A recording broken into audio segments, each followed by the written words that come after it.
ನಮಸ್ಕಾರ ಸ್ನೇಹಿತರೆ, maths gurukul YouTube ಚಾನಲ್ಗೆ ತಮ್ಮೆಲ್ಲರಿಗೂ ಸ್ವಾಗತ. ಇವತ್ತು ನಾವು ಈ ಯೂಟ್ಯೂಬಲ್ಲಿ ರೇಷಿಯೋ ಆ್ಯಂಡ್ ಪ್ರಪೋರ್ಷನ್ ಅಂದರೆ ಅನುಪಾತ ಮತ್ತು ಸಮಾನುಪಾತ ಬಗ್ಗೆ ನಾವು ಕಂಪ್ಲೀಟಾಗಿ ಸ್ಟಡಿ ಮಾಡಲಿದ್ದೇವೆ. ಸೊ ಅನುಪಾತ ಅಂದರೇನು, ಸಮಾನುಪಾತ ಅಂದರೇನು, ಇದು ನಾವು ಹೇಗೆ ಕ್ವಶನ್ಸಲ್ಲಿ ಬಳಸ್ತೀವಿ, ಅದು ಎಲ್ಲದನ್ನು ನಾವು ಈ ವಿಡಿಯೋಲ್ಲಿ ತಿಳಿದುಕೊಳ್ಳೋಣ. ಇಲ್ಲಿ ರೇಷಿಯೋ ಅಂದರೆ ಅನುಪಾತ ಅಂದರೆ ಎರಡು ವಸ್ತುವಿನ ನಡುವಿನ ಸಂಬಂಧ. ಆ ಸಂಬಂಧವನ್ನು ಹೇಗೆ ತೋರಿಸುತ್ತೆ, ನಾವು ಮ್ಯಾಥ್ಸಲ್ಲಿ ಅಂದರೆ ಮ್ಯಾಥಮೆಟಿಕ್ಸಲ್ಲಿ ಹೇಗೆ ಅದನ್ನು ರಿಪ್ರೆಸೆಂಟ್ ಮಾಡ್ತೀವಿ, ಅದನ್ನು ನಾವು ಇವತ್ತು ನೋಡೋಣ. ನೀವು ಇದೊಂದು ನೆನಪಿಟ್ಕೊಳ್ಳಿ, ರೇಷಿಯೋ ಅಂದರೆ ಅನುಪಾತ ಯಾವಾಗಲೂ ಸೇಮ್ ಯೂನಿಟ್ಸಲ್ಲಿ ಆಗುತ್ತೆ. ಫಾರ್ ಎಕ್ಸಾಂಪಲ್, ಇವಾಗ ಕೆ ಜಿಯಲ್ಲಿ ಒಂದಿದ್ದರೆ ಇನ್ನೊಂದಲ್ಲೂ ಕೆ ಜಿಯಲ್ಲೇ ಇರಬೇಕು, ಒಂದು ಹವರಲ್ಲಿ ಇದ್ದರೆ ಇನ್ನೊಂದು ಹವರಲ್ಲೇ ಇರಬೇಕು, ಒಂದು ಸೆಕೆಂಡಲ್ಲಿ ಇದ್ದರೆ ಇನ್ನೊಂದು ಸೆಕೆಂಡಲ್ಲೇ ಇರಬೇಕು. ಅಂದರೆ ಎರಡು ವಸ್ತುವಿನ ಸಂಬಂಧ ಯಾವಾಗಲೂ ಒಂದೇ ಯೂನಿಟಲ್ಲಿ ಇರಬೇಕು ಅಂತ ಅರ್ಥ. ಸರಿನಾ? ಇದು ನಾವು ಮ್ಯಾಥಮೆಟಿಕ್ಸ್ ಪ್ರೆಸೆಂಟಲ್ಲಿ ಹೇಗೆ ರಿಪ್ರೆಸೆಂಟ್ ಮಾಡ್ತೀವಿ ಅದನ್ನು ಇವತ್ತು ಕಂಪ್ಲೀಟಾಗಿ ಸ್ಟಡಿ ಮಾಡೋಣ. For example, if ratio of first number ಅಂದರೆ ಮೊದಲನೇ ನಂಬರ್ ಎ ಇದೆ ಅಂತ ಅಂದ್ಕೊಳ್ಳಿ, ಮೊದಲನೇ ನಂಬರ್ ಎ, ಎರಡನೇ ನಂಬರ್ ಬಿ ಇದೆ ಅಂತ ಅಂದ್ಕೊಳ್ಳಿ. ಸೊ ಇದನ್ನು ನಾವು ರೇಷಿಯೋ ಅಲ್ಲಿ ಹೇಗೆ ರಿಪ್ರೆಸೆಂಟ್ ಮಾಡ್ತೀವಿ ಅಂದರೆ ನಾವು ಈ ಥರ ರಿಪ್ರೆಸೆಂಟ್ ಮಾಡ್ತೀವಿ, ರೇಷಿಯೋ ಆಫ್ ಎ ಇಷ್ಟು ಬಿ. ಅಂದರೆ ಇದು ಏನಾಯಿತು,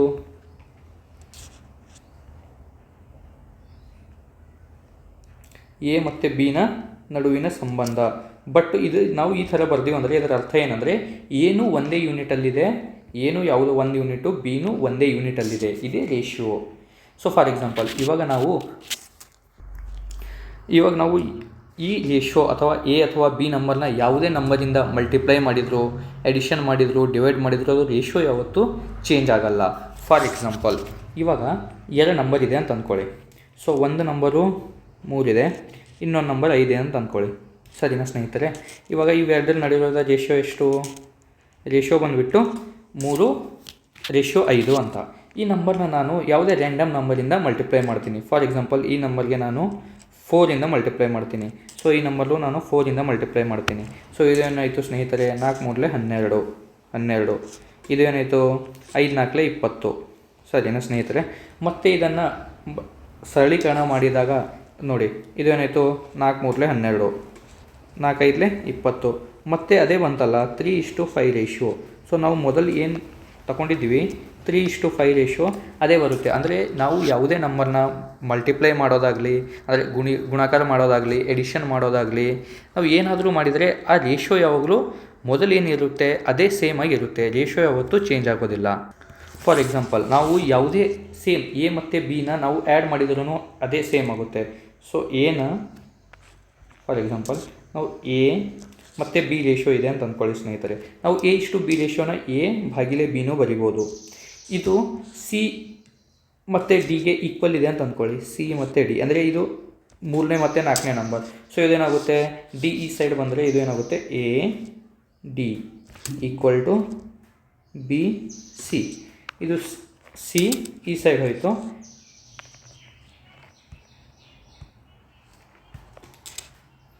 ಬಿ ಈ ಸೈಡ್ ಹೋಯಿತು, ಡಿ ಈ ಸೈಡ್ ಬಂತು ಸ್ನೇಹಿತರೆ. So AD BC, AD = BC. So ಈ ನಾನು 4 ನಂಬರದ ಯಾವುದೇ ಒಂದು ನಂಬರನ್ನು ಆ್ಯಡ್ ಮಾಡಿದರೆ ರೇಷಿಯೋ ಏನಾಗುತ್ತೆ ನೋಡಿ.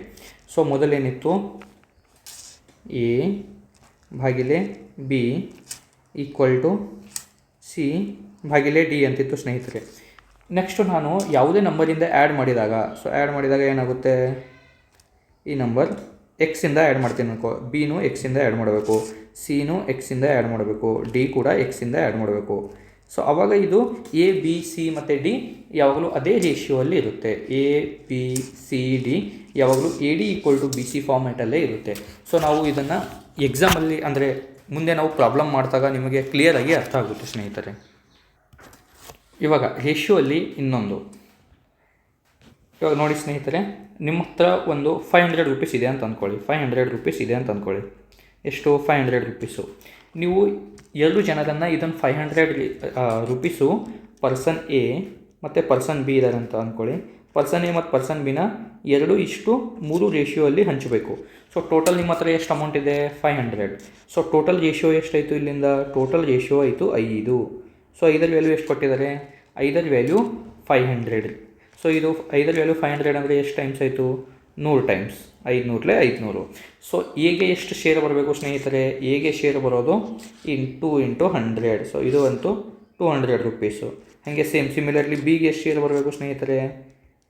3 × 100 ಅಂದರೆ 300 ರುಪೀಸ್. ಸೊ ಎ ಶೇರ್ ಎಷ್ಟು, ಬಿ ಶೇರ್ ಎಷ್ಟು ಅಂತ ನಾವು ಫೈಂಡ್ ಔಟ್ ಮಾಡಿದ್ವಿ. ಎ ಶೇರು 200 ರೂಪಾಯಿ, ಬಿ ಶೇರು 300 ರೂಪಾಯಿ. ಸೊ ನಾವು ಮ್ಯಾಥಮೆಟಿಕಲ್ಲಿ ಇದನ್ನು ಕ್ಯಾಲ್ಕುಲೇಟ್ ಮಾಡುವಾಗ ಹೇಗೆ ಬರುತ್ತೆ ನೋಡಿ. ಸೊ ನಾವು ಎ ಶೇರ್ ಕ್ಯಾಲ್ಕುಲೇಟ್ ಮಾಡುವಾಗ ಎದು ಶೇರ್ ಕ್ಯಾಲ್ಕುಲೇಟ್ ಮಾಡುವಾಗ ಅಂದರೆ ಅವನಿಗೆ ಎಷ್ಟು ಅಮೌಂಟ್ ಬರುತ್ತೆ ಅಂತ, ಎದ ratio divided by total ratio into total amount ಹಾಗೆ ಬಿ ಶೇರ್ ಕ್ಯಾಲ್ಕುಲೇಟ್ ಮಾಡುವಾಗ ಸ್ನೇಹಿತರೆ, ಬಿ ಶೇರ್ ಕ್ಯಾಲ್ಕುಲೇಟ್ ಮಾಡುವಾಗ ಸೇಮ್ ಬಿದ ratio divided by total ratio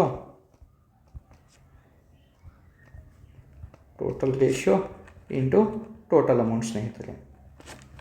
total amount ಇವಾಗ ಇಲ್ಲಿ ನೋಡಿ, ಇದು ಏದ್ ರೇಷಿಯೋ ಎಷ್ಟಿದೆ ಸ್ನೇಹಿತರೆ? ಏದ್ ರೇಷಿಯೋ ಇರೋದು 2. ಏದ್ ರೇಷಿಯೋ ಎಷ್ಟಿದೆ? 2. ಟೋಟಲ್ ರೇಷಿಯೋ ಎಷ್ಟು? 2 + 3. ಟೋಟಲ್ ರೇಷಿಯೋ 2 + 3 ಎಷ್ಟಾಗುತ್ತೆ ಸ್ನೇಹಿತರೆ? 5. ಟೋಟಲ್ ರೇಷಿಯೋ ಬಂದುಬಿಟ್ಟು 5.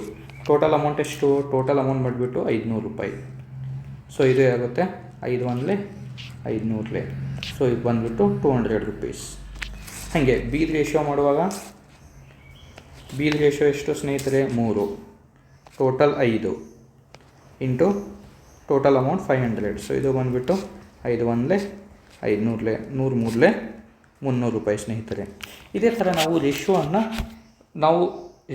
ಶೇರ್ ಕ್ಯಾಲ್ಕುಲೇಟ್ ಮಾಡುವ ಸಲುವಾಗಿ ಇನ್ನೂ ತುಂಬ ಕಾನ್ಸೆಪ್ಟ್ ಇರುತ್ತೆ, ಅದನ್ನು ಕ್ಯಾಲ್ಕುಲೇಟ್ ಮಾಡುವ ಸಲುವಾಗಿ ಯೂಸ್ ಮಾಡ್ತೀವಿ ಸ್ನೇಹಿತರೆ. ಅದನ್ನು ನಾವು ಹೇಗೆ ನಾವು ಪ್ರಾಬ್ಲಮ್ ಮುಂದೆ ಮಾಡ್ತಾ ಹೋಗ್ತೀವಿ, ನೀವು ಅಷ್ಟು ಕ್ಲಿಯರಾಗಿ ನೀವು ತಿಳಿದುಕೊಳ್ತೀರ. ಸೊ ನಾವು ಇವಾಗ ಡೈರೆಕ್ಟಾಗಿ ಪ್ರಾಬ್ಲಮ್ ಮುಖಾಂತರ ನೋಡೋಣ. ಸೊ ಮೊದಲನೇ ಪ್ರಾಬ್ಲಮ್ ನೋಡಿ ಸ್ನೇಹಿತರೆ.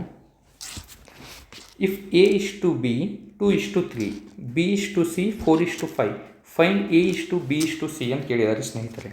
ಸೊ ಏನಿದೆ ನೋಡಿ ಇಲ್ಲಿ, ಎ ಇಸ್ ಟು ಬಿ ಎಷ್ಟನ್ನು ಕೊಟ್ಟಿದ್ದಾರೆ?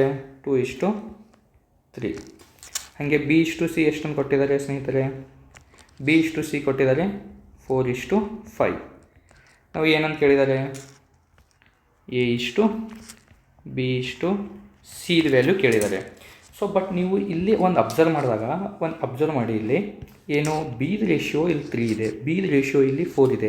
ನಾವು ಹೇಗಾದರೂ ಮಾಡಿ ಈ ರೇಷಿಯೋನ ಈಕ್ವಲ್ ಮಾಡಿದರೆ, ಯಾಕಂದರೆ ಬಿ ಸೇಮ್ ಇದೆ ಅಲ್ಲ, ಹೇಗಾದರೂ ಮಾಡಿ ಈಕ್ವಲ್ ಮಾಡಿದರೆ ಏನಾಗುತ್ತೆ ನೋಡೋಣ.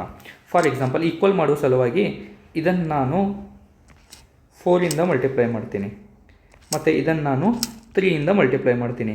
ಯಾಕಂದರೆ 3 ಮತ್ತು 4 ಸಹ 12. ಸೊ 3 × 4 = 12, 4 × 3 = 12 ಅಂದರೆ ಬಿ ಸೇಮ್ ಆಗುತ್ತೆ ಅಂತ.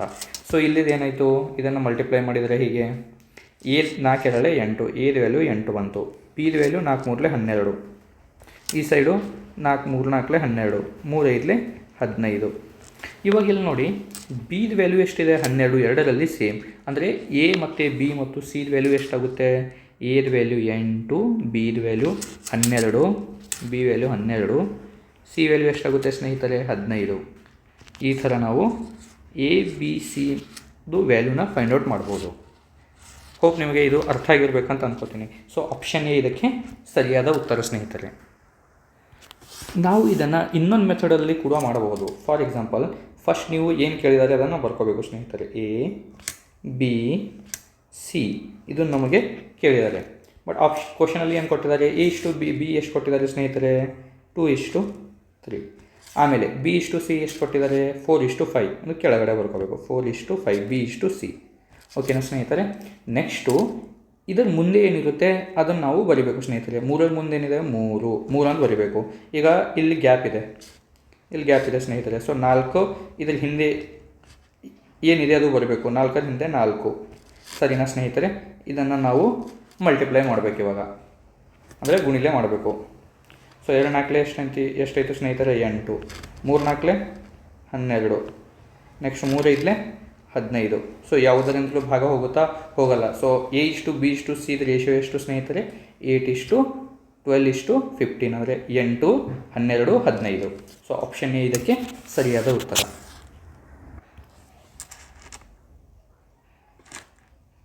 ಸೊ ಮುಂದಿನ ಕ್ವಶನ್ ನೋಡೋಣ. So next question, if 2A equal to 3B equal to 4C then what is the ratio of A:B:C ಅಂತ ಕೇಳಿದ್ದಾರೆ. ಅಂದರೆ 2A equal to 3B equal to 4C ಆದರೆ ABC ಅನುಪಾತ ಎಷ್ಟು ಅಂತ ಕೇಳಿದ್ದಾರೆ ಸ್ನೇಹಿತರೆ. ಇವಾಗ ಈ ಥರ ಪ್ರಾಬ್ಲಮ್ ಕೊಟ್ಟರೆ ನೀವು ಡೈರೆಕ್ಟಾಗಿ ಮಾಡ್ಬೋದು. ಕ್ವಶನಲ್ಲಿ ಏನು ಕೊಟ್ಟಿದ್ದಾರೆ ಅದು ಬರ್ಕೊಳ್ಳಿ ಸ್ನೇಹಿತರೆ. 2A equal to 3B equal to 4C. ಈ ಥರ ನಿಮಗೆ ಯಾವುದಾದ್ರೂ ಕ್ವಶನಲ್ಲಿ ಕೊಟ್ಟಿದರೆ ನೀವು ಡೈರೆಕ್ಟಾಗಿ ಏನಂದರೆ ಎ ವ್ಯಾಲ್ಯೂ ಎಷ್ಟಾಗುತ್ತೆ ಅಂದರೆ ಎನ ಬಿಟ್ಬಿಟ್ಟು ಬಿ ಮತ್ತು ಸಿ ವ್ಯಾಲ್ಯೂನ ಬರ್ಕೊಳ್ಳಿ. ಬಿ ಮತ್ತು ಸಿ ಎಷ್ಟಿದೆ? 3 × 4.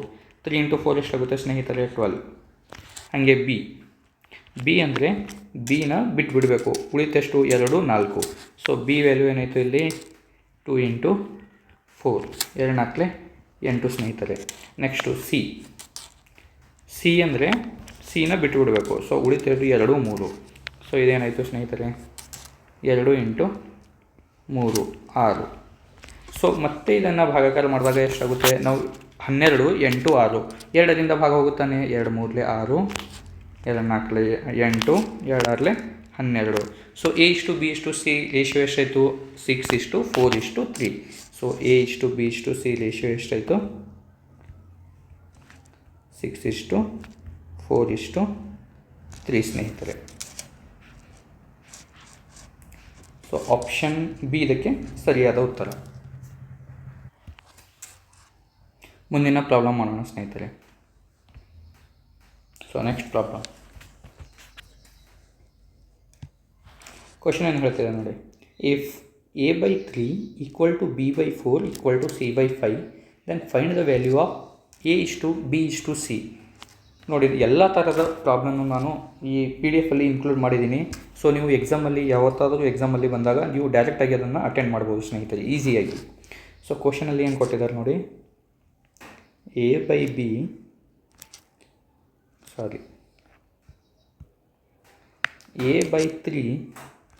Equal to B/4 equal to C/5. ಸರಿನಾ ಸ್ನೇಹಿತರೆ? ಯಾವುದಾದ್ರೂ 2 ರೇಷಿಯೋನ ಫಸ್ಟ್ ತೊಗೊಳ್ಳಿ. ಯಾವುದಾದ್ರೂ 2 ರೇಷಿಯೋ, ಫಾರ್ ಎಕ್ಸಾಂಪಲ್ ನಾನು ಈ 2 ರೇಷಿಯೋನ ತೊಗೋತೀನಿ. ಸೊ 2 ರೇಷಿಯೋಲ್ಲಿ ಏನಾಗುತ್ತೆ?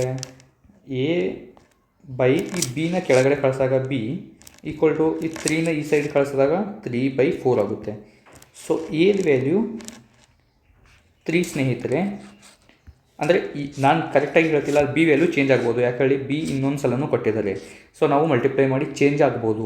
ಬಟ್ಟು ಯಾವಾಗಾದರೂ A:B ಈ ರೇಷಿಯೋದಲ್ಲಿ ಬರಬೇಕು ತಾನೆ, 3:4 ರೇಷಿಯೋದಲ್ಲಿ ಬರಬೇಕು. ಕರೆಕ್ಟ್ ಅಲ್ಲ ಸ್ನೇಹಿತರೆ? ಸೊ ಆಪ್ಷನಲ್ಲಿ ನೋಡಿ ಯಾವುದು 3:4 ರೇಷಿಯೋದಲ್ಲಿ ಬರುತ್ತೆ. ಸೊ ಒಂದೇ ಆಪ್ಷನ್ ಆಗಲ್ಲ, ಯಾಕಂದರೆ 5:4 ರೇಷಿಯೋ ಇದೆ. ಇದು 3 4 12 3 5 15. ಸೊ ಇದೇನು 4:5 ರೇಷಿಯೋಲ್ಲಿ ಬರ್ತಿದೆ. ಸೊ 2ನೇ ಆಪ್ಷನೂ ಆಗಲ್ಲ. 3ನೇ ಆಪ್ಷನ್ ಆಗ್ಬೋದು. 4ನೇ ಆಪ್ಷನ್ ನೋಡಿ, 5 4 20 5 3 15. ಇದು 4:3 ರೇಷಿಯೋಲ್ಲಿ ಬರುತ್ತೆ. ಸೊ ಇದೂ ಆಗಲ್ಲ. ಸೊ ಸರಿಯಾದ ಉತ್ತರ ಇದಕ್ಕೆ ಆಪ್ಷನ್ ಸಿ ಸ್ನೇಹಿತರೆ. ಸೊ ಇದು ಈ ಲೆಕ್ಕವನ್ನು ನಾನು ಆಪ್ಷನ್ ಮುಖಾಂತರ ಮಾಡಿದೆ. ಯಾಕಂದರೆ ಆಪ್ಷನ್ ನೋಡಿ ಎಷ್ಟು ದೂರ ಆಗಿದ್ದಾವೆ. ಹೋಪ್ ನಿಮಗೆ ಅರ್ಥ ಆಗಿರ್ಬೇಕಂತ ಅನ್ಕೋತೀನಿ ಸ್ನೇಹಿತರೆ. ಸೊ ಮುಂದಿನ ಪ್ರಾಬ್ಲಮ್ ಮಾಡೋಣ. ಸೊ ನೆಕ್ಸ್ಟ್ ಪ್ರಾಬ್ಲಮ್ ಏನು ಹೇಳ್ತಿದೆ ನೋಡಿ. If A:B equal to 1:2, B equal to C:3:4, C:D equal to 5:6 then find A:D ಅಂತ ಕೇಳಿದ್ದಾರೆ. ಸೊ A:D ಫೈಂಡ್ ಔಟ್ ಮಾಡುವಂತ ಕೇಳಿದ್ದಾರೆ. ಸೊ ನಾವು ಇದರ ಸಲುವಾಗಿ A:B:C:D ಅಂದರೆ ಹೇಗೆ ರಿಲೇಟ್ ಆಗಿದ್ದಾವೆ ಅಂತ ನಾವು ಫೈಂಡ್ ಔಟ್ ಮಾಡಬೇಕು. ಸೊ ಫಸ್ಟ್ ಇಲ್ಲೇನು ಬರ್ಕೋತಿಲ್ಲ ನೀವು, A:B:C:D ಅಂತ ಬರ್ಕೋತೀರ ಸ್ನೇಹಿತರೆ. ಆಮೇಲೆ ರೇಷಿಯೋ ಹೇಗೆ ಕೊಟ್ಟಿದ್ದಾರೆ ಹಂಗೆ ಬರೋಣ. A:B ಎಷ್ಟೊಂದು ಕೊಟ್ಟಿದ್ದಾರೆ? 1:2. ಆಮೇಲೆ B:C ಎಷ್ಟೊಂದು ಕೊಟ್ಟಿದ್ದಾರೆ? 3:4. C:D ಎಷ್ಟೊಂದು ಕೊಟ್ಟಿದ್ದಾರೆ? 5:6. ಸೊ ನೆಕ್ಸ್ಟ್ ವ್ಯಾಲ್ಯೂ ಫಿಲ್ ಮಾಡೋದು. ಇಲ್ಲಿ. ಸೊ ಇದೇನಾಗುತ್ತೆ ಸ್ನೇಹಿತರೆ 2, ಮುಂದೆ ಏನಿದೆ ಅದು ವ್ಯಾಲ್ಯೂ ಬರೀಬೇಕು 2. ಸೊ ಇಲ್ಲಿ ಹಿಂದೆ ಏನಿದೆ 4 ಇದೆ, ಸೊ ಇದು 4. ಇಲ್ಲಿ 5 ಇದೆ, ಸೊ ಇದು 5.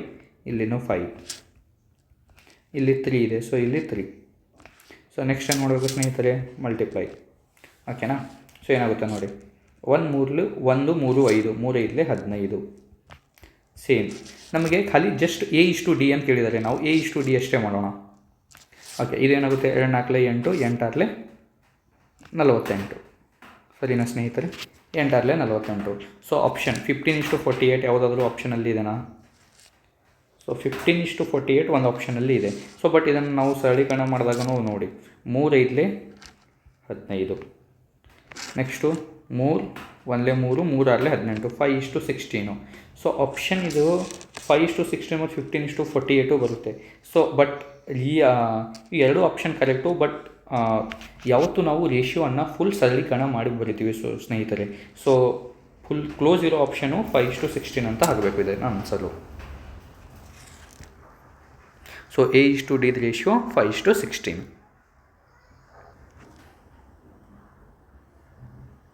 ನೆಕ್ಸ್ಟ್ ಕ್ವಶನ್ ಏನಿದೆ ನೋಡಿ ಸ್ನೇಹಿತರೆ, if x + y ratio x - y = 4:1, then find the ratio of x² + y² ratio x² - y² ಅಂತ ಕೊಟ್ಟಿದ್ದಾರೆ ಸ್ನೇಹಿತರೆ. ಸೊ ಏನು ಕೊಟ್ಟಿದ್ದಾರೆ ಅದನ್ನು ಬರ್ಕೊಳ್ಳೋಣ. x + y ರೇಷಿಯೋ ಎಷ್ಟು ಕೊಟ್ಟಿದ್ದಾರೆ, x + y, 1 ಸೆಕೆಂಡು, ಇದು ನಾನು ಈ ಥರ ಬರ್ಕೋತೀನಿ ಸ್ನೇಹಿತರೆ. x + y ಮತ್ತು x - y ವ್ಯಾಲ್ಯೂ 4:1 ಕೊಟ್ಟಿದ್ದಾರೆ ಸ್ನೇಹಿತರೆ. ನಮಗೇನು ಕೇಳಿದ್ದಾರೆ, x² + y² divided by x² - y² value ಕೇಳಿದ್ದಾರೆ ಸ್ನೇಹಿತರೆ. ನೋಡಿ ಸ್ನೇಹಿತರೆ, ಇವಾಗ ನಾವು ಫಾರ್ಮುಲಾಯಿಂದ ಹೋದರೆ ಇದು ತುಂಬ ಕಾಂಪ್ಲಿಕೇಟೆಡ್ ಆಗುತ್ತೆ. ಲೈಕ್ x + y ಹೋಲ್² ಅಂದರೆ x² + y² + 2xy, ಮತ್ತು x - y ಹೋಲ್² ಅಂದರೆ x² + y² - 2xy. ಸೊ ನಾವು ಫಾರ್ಮುಲಾಯಿಂದ ಮಾಡೋ ಬದಲು ಸ್ವಲ್ಪ ಸಿಂಪ್ಲಿಫೈ ಮಾಡೋಣ. ಇದು 1 ಈ ಸೈಡ್ ಹೋದರೆ ಏನಾಗುತ್ತೆ, x + y ಸ್ನೇಹಿತರೆ, x + y × 1. Okay, equal to ಇದು ಈ ಕಡೆ ಹೋದರೆ 4x - 4y, 4ಇಂದ ಮಲ್ಟಿಪ್ಲೈ ಆಗುತ್ತೆ, 4x - 4y. ಅಂದರೆ ನಾನು ಇಲ್ಲಿ x ಮತ್ತು yದು ರೇಷಿಯೋ ತೊಗೊಳಕ್ಕೆ ಟ್ರೈ ಮಾಡ್ತಿದ್ದೀನಿ ಸ್ನೇಹಿತರೆ. ಸೊ ಇವಾಗ ಇದು ಏನಾಗುತ್ತೆ, ಇವಾಗ ಇದು ಎಕ್ಸು ಈ ಸೈಡ್ ಹೋಯಿತು ಅಂತ ತಿಳ್ಕೊಳ್ಳಿ ಸ್ನೇಹಿತರೆ. 4x - x 3x, y ಈ ಸೈಡ್ ಬಂತು ಅಂದರೆ ಸೊ y + 4y ಆಗುತ್ತೆ. ಸೊ ಇದು ಏನಾಗುತ್ತೆ ಸ್ನೇಹಿತರೆ, 5y. ಓಕೆನಾ. ನೆಕ್ಸ್ಟ್ ನೋಡಿ, ಇಲ್ಲಿ ನಾನು x/y ರೇಷಿಯೋ ತೊಗೊಳಕ್ಕೆ ಟ್ರೈ ಮಾಡ್ತೀನಿ. x/y, y ಈ ಕಡೆ ಬರೋದು x/y ಏನಾಗುತ್ತೆ ರೇಷಿಯೋ ಇಲ್ಲಿ 5:3. ಅಂದರೆ x ಮುಂದೆ ಏನಿರುತ್ತೆ ಅದು 5, y ಮುಂದೆ ಏನಿರುತ್ತೆ 3. ಸೊ ಇವಾಗ ಇಲ್ಲಿ ನೋಡಿ, x ವ್ಯಾಲ್ಯೂ ನಾನು 5 ಪುಟ್ ಮಾಡ್ಬೋದು, y ವ್ಯಾಲ್ಯೂ ನಾನು 3 ಪುಟ್ ಮಾಡ್ಬೋದು ಸ್ನೇಹಿತರೆ. ಇವಾಗ ನಮಗೆ ಏನು ಕೇಳಿದ್ದಾರೆ ಅದು ನೋಡೋಣ. x² + y² divided by x² - y² ಕೇಳಿದ್ದಾರೆ ಸ್ನೇಹಿತರೆ. ಸೊ ಇದೇನಾಗುತ್ತೆ, x ವ್ಯಾಲ್ಯೂ ಎಷ್ಟು 5² + 3² ಡಿವೈಡೆಡ್ ಬೈ 5² - 3² ಸ್ನೇಹಿತರೆ. ಸೊ ಇದೇನಾಗುತ್ತೆ ನೋಡಿ, ಸೊ 5² ಅಂದರೆ 25 + 9, 3² ಅಂದರೆ ಇದು ಸೇಮ್ 5² 25 - 9. ಸೊ ಇದೇನಾಗುತ್ತೆ 25 + 9 25 34, 25 - 9 16. ಮತ್ತು ಸಿಂಪ್ಲಿಫೈ ಮಾಡೋಕ್ಕೆ ಹೋದರೆ ಸ್ನೇಹಿತರೆ 2ರಿಂದ ಭಾಗಿಲೇ ಹೋಗುತ್ತೆ. ಸೊ 2 17 34, 2 8 16. ಸೊ ರೇಷಿಯೋ ಏನು ಬಂತು 17/8. So x² + y² divided by x² - y²ದು ರೇಷಿಯೋ ಎಷ್ಟು ಬಂತು 17:8. ಸೊ ಆಪ್ಷನ್ ಸಿ ಇದಕ್ಕೆ ಸರಿಯಾದ ಉತ್ತರ ಸ್ನೇಹಿತರೆ. ಈ ಪ್ರಾಬ್ಲಮಲ್ಲಿ ನಾನು ಏನು ಮಾಡಿದೆ ಅಂದರೆ ಸ್ನೇಹಿತರೆ, ಫಸ್ಟು x/yದು ರೇಷಿಯೋ ಫೈಂಡ್ ಔಟ್ ಮಾಡಿದೆ, ಆಮೇಲೆ xದು ವ್ಯಾಲ್ಯೂ ಮತ್ತು yದು ವ್ಯಾಲ್ಯೂ ಇಲ್ಲಿಟ್ಟು ಅದರದ್ದು ಸಿಂಪ್ಲಿಫೈಡ್ ರೇಷಿಯೋ ಫೈಂಡ್ ಔಟ್ ಮಾಡಿದೆ ಸ್ನೇಹಿತರೆ. ಓಕೆ, ಹೋಪ್ ನಿಮಗೆ ಅರ್ಥ ಆಗಿರಬೇಕು. ಇವಾಗ ನಾವು ನೆಕ್ಸ್ಟ್ ಟಾಪಿಕ್ನ ಡಿಸ್ಕಸ್ ಮಾಡೋಣ. Next topic proportion. ನಾವು ಇಲ್ಲಿವರೆಗೆ ರೇಷಿಯೋ ಬಗ್ಗೆ ಅನುಪಾತ ಬಗ್ಗೆ ಡಿಸ್ಕಸ್ ಮಾಡಿದ್ದೀವಿ. ಇವಾಗ ಪ್ರಪೋರ್ಷನ್, ಸರಿನಾ. ಪ್ರಪೋರ್ಷನ್ ಹೆಡ್ಡಿಂಗು ಪ್ರಪೋರ್ಷನ್ ಅಂದರೆ ಸಮಾನುಪಾತ. ಸಮಾನುಪಾತದಲ್ಲಿ ಮೇನ್ 3 ಥಿಂಗ್ಸ್ ಬರ್ತವೆ. ಅಂದರೆ ಮೀನ್ ಪ್ರಪೋರ್ಷನ್, ಥರ್ಡ್ ಪ್ರಪೋರ್ಷನ್, ಫೋರ್ತ್ ಪ್ರಪೋರ್ಷನ್ನ ಹೇಗೆ ಕಂಡುಹಿಡಿಯೋದು ಅಂತ. ಫಸ್ಟು ಮೊದಲನೇ ಬಂದುಬಿಟ್ಟು ಮೀನ್ ಪ್ರಪೋರ್ಷನ್.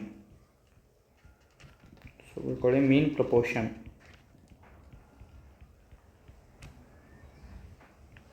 ಮೀನ್ ಪ್ರಪೋರ್ಷನ್ ಅಂದರೆ 2 ನಂಬರ್ ಇದ್ದರೆ ಮೀನ್ ಪ್ರಪೋರ್ಷನ್ ಹೇಗೆ ಕಂಡುಹಿಡಿತೀವಿ ಅಂದರೆ ಸ್ಕ್ವೇರ್ ರೂಟ್ AB, ಸರಿನಾ?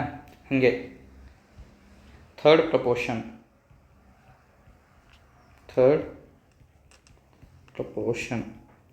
ಸೊ ಯಾವಾಗಲೂ ನಂಬರ್ ಪ್ರಪೋರ್ಷನ್ ಅಂದರೆ ಹೇಗಿರುತ್ತೆ ಅಂದರೆ A:B, ಇಲ್ಲಿ ಪ್ರಪೋರ್ಷನ್ ಸಿಂಬಾಲು C:D. ಇದು ಪ್ರಪೋರ್ಷನ್ದು ರೂಲ್ಸು, ಇದು ಪ್ರಪೋರ್ಷನ್ ಸಿಂಬಾಲ್ ಅಂದರೆ ಸಮಾನುಪಾತದ ಸಿಂಬಾಲು. ಸೊ ಇಲ್ಲಿ ಥರ್ಡ್ ಪ್ರಪೋರ್ಷನ್ ಅಂದರೆ B²/A ಅಂತ. ನೆಕ್ಸ್ಟು ಫೋರ್ತ್ ಪ್ರಪೋರ್ಷನ್, ಸರಿನಾ? ಫೋರ್ತ್ ಪ್ರಪೋರ್ಷನ್ ಅಂದರೆ BC/A. ಸೊ ಇದರ ರಿಲೇಟೆಡ್ ನಾವು ಪ್ರಾಬ್ಲಮ್ಸ್ನ ನೋಡೋಣ, ಹೇಗೆ ಪ್ರಪೋರ್ಷನ್ ಮೇಲೆ ಅಂದರೆ ಸಮಾನುಪಾತ ಮೇಲೆ ಕ್ವಶನ್ಸ್ನ ಕೇಳ್ತಾರೆ ಅಂತ. ಸೊ ಮೊದಲನೇ ಕ್ವಶನ್ನು ನೋಡಿ, ಫೈಂಡ್ ಮೀನ್ ಪ್ರಪೋರ್ಷನ್ ಅಂದರೆ ಮೀನ್ ಪ್ರಪೋರ್ಷನ್ ಕೇಳಿದ್ದಾರೆ ಬಿಟ್ವೀನ್ 9 and 64. 9 ಮತ್ತು 64 ನಡುವಿನ ಮಧ್ಯಮಾನುಪಾತವನ್ನು ಕಂಡುಹಿಡಿಯಿರಿ. ಸೊ ನಾನೇನು ಹೇಳಿದೆ ನಿಮಗೆ, ಮೀನ್ ಪ್ರಪೋರ್ಷನ್ ಅಂದರೆ ಏನು? ಮೀನ್ ಪ್ರಪೋರ್ಷನ್ ಅಂದರೆ ಸ್ಕ್ವೇರ್ ರೂಟ್ A ಮತ್ತು B. ಏನು ಕೊಟ್ಟಿದ್ದಾರೆ, ಯಾವ್ಯಾವ ನೋಡ್ಬೇಕಂತೆ? ಒಂದು 9, ಇನ್ನೊಂದು 64. ಸೊ 9ರದ್ದು ಸ್ಕ್ವೇರ್ ರೂಟು 3, 64ರದ್ದು square root 64 square root 8. So 3 8 24. So mean proportion of 9 and 64 ಎಷ್ಟು? 24. ಸೊ ಆಪ್ಷನ್ ಎ ಇದಕ್ಕೆ ಸರಿಯಾದ ಉತ್ತರ. ಸೊ ಇದೇ ರೀತಿ ನೆಕ್ಸ್ಟ್ ಕ್ವಶನ್ ನೋಡಿ. ಸೊ ಈ ಕ್ವಶನ್ ನೋಡಿ, find the third proportion to 16 and 24. So ನಾನು ನಿಮಗೇನು ಹೇಳಿದೆ, ಥರ್ಡ್ ಪ್ರಪೋರ್ಷನ್ ಹೇಗೆ ಕಂಡುಹಿಡಿತೀರಿ? ಮತ್ತೊಮ್ಮೆ ಬರಿತೀನಿ. ಥರ್ಡ್ ಪ್ರಪೋರ್ಷನ್ ಅಂದರೆ ಏನು? B²/A. ಸೊ B ಏನಿದೆ ಇಲ್ಲಿ? 24. ಸೊ 24 × 24², ಓಕೆ, ಡಿವೈಡೆಡ್ ಬೈ 16, ಓಕೆನಾ? ಸೊ ಇದೇನಾಯಿತು? 8 2 16, 8 3 24, 2 1 2 12 24, 12 3 36. ಸೊ ಥರ್ಡ್ ಪ್ರಪೋರ್ಷನ್ ಏನು? 36. ಆಪ್ಷನ್ ಬಿ ಇದಕ್ಕೆ ಸರಿಯಾದ ಉತ್ತರ. ಸೊ ಇದೇ ಥರ ಒಂದು ನಾವು ಇವಾಗ ಮೀನ್ ಪ್ರಪೋರ್ಷನ್ ಮಾಡಿದ್ವಿ, ಥರ್ಡ್ ಪ್ರಪೋರ್ಷನ್ ನೋಡಿದ್ದೀವಿ. ಇದೇ ಥರ ಒಂದು ಫೋರ್ತ್ ಪ್ರಪೋರ್ಷನ್ದು ಒಂದು ಪ್ರಾಬ್ಲಮ್ನ ನೋಡೋಣ. ಸೊ ಇದು ಫೋರ್ತ್ ಪ್ರಪೋರ್ಷನ್ ಒಂದು ಪ್ರಾಬ್ಲಮ್. ಸೊ 1 ಮಿನಿಟು ನೀವು ಇದು ಕ್ವಶನ್ನ ಓದಿ ನನಗೆ ಕಾಮೆಂಟ್ ಮುಖಾಂತರ ಆನ್ಸರ್ನ ಹೇಳಿ, ಆಮೇಲೆ ನಾನು ಇದು ಕ್ವಶನ್ನ ಸಾಲ್ವ್ ಮಾಡ್ತೀನಿ. ಸೊ ಕ್ವಶನ್ ಏನಂದರೆ ನೋಡಿ, what is the fourth proportion to 12, 18 and 20? ಇದು 12 ನಿಮ್ಮದು A, 18 B, 20 C number. So ನಿಮಗೆ ಫೋರ್ತ್ ನಂಬರ್ ಕಂಡುಹಿಡಿಯಬೇಕು. ಸೊ ಪ್ರಪೋರ್ಷನ್ ಹೇಗಿರುತ್ತೆ ಯಾವಾಗಲೂ? A:B, ಆಮೇಲೆ ಸಮಾನುಪಾತದ್ದು C:D, okay. So fourth proportion ಹೇಗೆ ಕಂಡುಹಿಡಿತೀರಾ? ಫೋರ್ತ್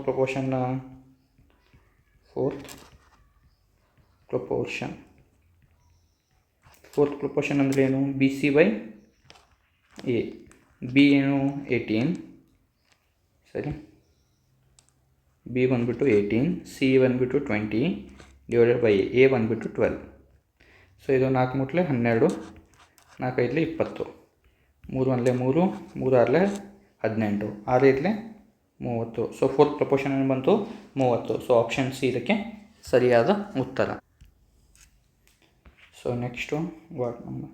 ಸೊ ಇದು ನಾವು ಮುಂದೆ ನೆಕ್ಸ್ಟ್ ಕ್ಲಾಸಲ್ಲಿ ನೆಕ್ಸ್ಟ್ ಕ್ಲಾಸಲ್ಲಿ ಈ ಚಾಪ್ಟರ್ನ ನಾವು ಮುಗಿಸೋಣ. ಇಲ್ಲಿವರೆಗೆ ನಿಮಗೆ ನಾವು ಏನೇನು ಕಲ್ತಿದ್ವಿ, ನಾವು ರೇಷಿಯೋ ಅಂದರೆ ಏನು, ratio related some problems. Next proportion ಅಂದರೆ ಏನು, ಪ್ರಪೋರ್ಷನಲ್ಲಿ ನಾವು ಏನೇನು ಕಲ್ತಿದ್ದೀವಿ, ಮೀನ್ ಪ್ರಪೋರ್ಷನ್ ಅಂದರೆ ಏನು, ಥರ್ಡ್ ಪ್ರಪೋರ್ಷನ್ ಹೇಗೆ ಕ್ಯಾಲ್ಕುಲೇಟ್ ಮಾಡ್ತೀವಿ, ಫೋರ್ತ್ ಪ್ರಪೋರ್ಷನ್ ಹೇಗೆ ಕ್ಯಾಲ್ಕುಲೇಟ್ ಮಾಡ್ತೀವಿ ಅಂತ ನಾವು ನೋಡಿದ್ವಿ.